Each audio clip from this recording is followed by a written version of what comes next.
the problem is in this country we have all this mixture of everyone, and over in Europe they're French, they're English, they're Portuguese, they're Spanish, blah blah blah.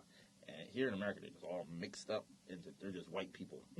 Yeah. This is one amorphous blob, and I don't know what the psychology is of them. Because they're of white people because they come from all different backgrounds. The only thing they have in common is I guess they're all kind of slowly being Americanized, and they're just that's how they think of themselves as white Americans. Yeah. That's the ethos at this point in time. Yeah. I mean, like that whole like segmentation that you were talking about is like it's going 100+ years in the past. Like people like, oh yeah, I'm Irish. Well, on St. Patty's Day. The thing is, we live in the Mid-Atlantic, and so this is just an immigrant area. Yeah. So we've got I don't even know where Waspy people are. I think they're hiding in their castle somewhere.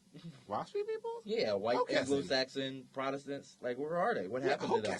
They're in Hockessin? Yeah, lots of them. You shitting me? I don't hang out in Hockessin. So many of them. UD. That's one of the things that really got my nerves about UD. I didn't hang out with any of those people. Well, you don't have to hang out with them to understand that's most of the population. Everybody I knew at UD was either Irish or Italian or Jewish. You knew?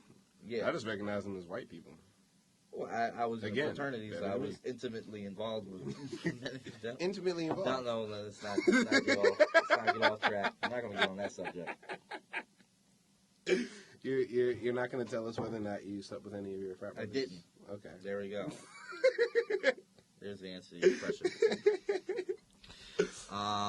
That's I when people ask me about UD, I work at the admissions office, and they'd always ask 2 questions. What do you love about UD? Oh, man, UD's great. It's like so much stuff to do here. Cheers. There's so much stuff to do here. Like, I live close, but I never go home because I never run out of stuff to do. It's fantastic. Like, what don't you like about UD? It's not enough black people. It's not enough minorities. Like, seriously, I feel like that will solve so many problems with UD being fucking racist. Like, It's never going to change. That town is catered for that. Well, it is. People. And that's what that school is. They're not going to ever be a diverse school. No, the crazy thing is they try to be diverse in like all the fucked up wrongest ways. They can't, and they just end up pissing each other off. Not without like consulting people. They just end up pissing each other. There's nothing funnier. There's nothing funnier in the world than white people getting mad at other white people about race. That shit is fucking hilarious. Oh my God! I'm laughing because you're right. Were you there when that shit went down? The fire thing? Oh my God! Yes. They were like getting in my face. They were like, "Do you believe this shit?" I'm like, "You need to go to the student center and talk to Matt Leno about that shit." He didn't do that. They told me that I was racist because I'm a white male, and that I am inherently racist against other people. Listen, everybody in this country. This is what white people need to understand. Everybody in this country is racist. What do we need to know, Brandon? Everybody in this country is racist. It's not the worst fucking thing in the world. Stop being so sensitive about people saying that maybe something that you think is racist. I'm racist against Mexicans, especially Mexican men. I don't trust them. I admit it.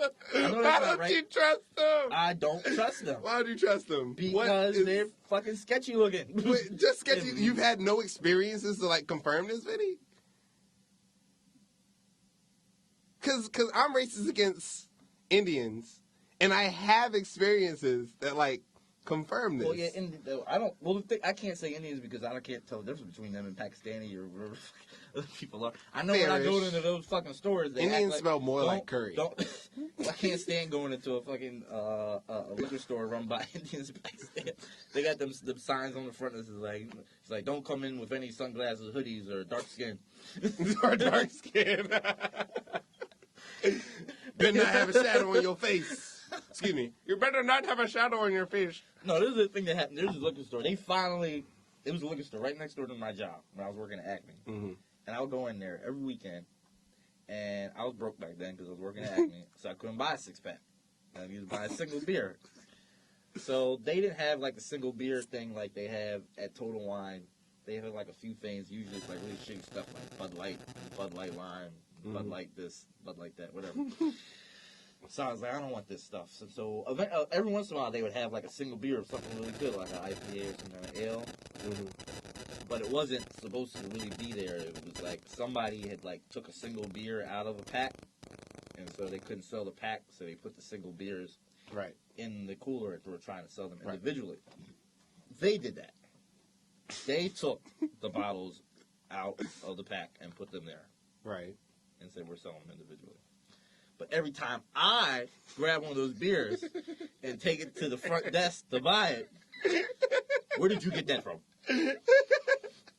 I got it from the fucking cooler. No, did you? Where did you get that from? And I'm like, I got it. It was like four of them there on the rack. He's like, show me where you got that from. So I had to take this guy in the back in his store to show him where he stocked the beer so that I can give him money. Okay, well, you can buy it. Act like they don't want your money. I don't. That's why I like. There's not enough black businesses out there to do it. I'd rather spend my money with black businesses, but they're not. So I had to spend my business with white people. Because white people love your business. White people love your business. Hell yeah, they do. They be like, oh, thank you for coming by and shopping. Come back again. Come back again and send you a postcard on your birthday and all that shit. Oh my God! Yeah, I used to get these calls from Jeffrey the giraffe at Toys R Us. I don't know how the hell I got on that list. There was a girl. Like I picked up the phone one day. There was a girl on the UD basketball team, the UD women's basketball team, who looked exactly like Jeffrey the giraffe. She was like 7 feet tall, light skin, had like the snout. Oh, the snout. Oh, that's so messed up. No, it's so hilarious. Yeah. But I dealt with it at UD, and so there's like dealt with Pakistani racism. No, not Pakistani. I actually became racist against Asian people. Excuse me, Indo-Pakistani racism. Let's be accurate. Oh, but you know what I'm saying? I was saying this: being racist is not the worst thing in the world. You could be a child molester, you could be a serial killer, you could be money launderer.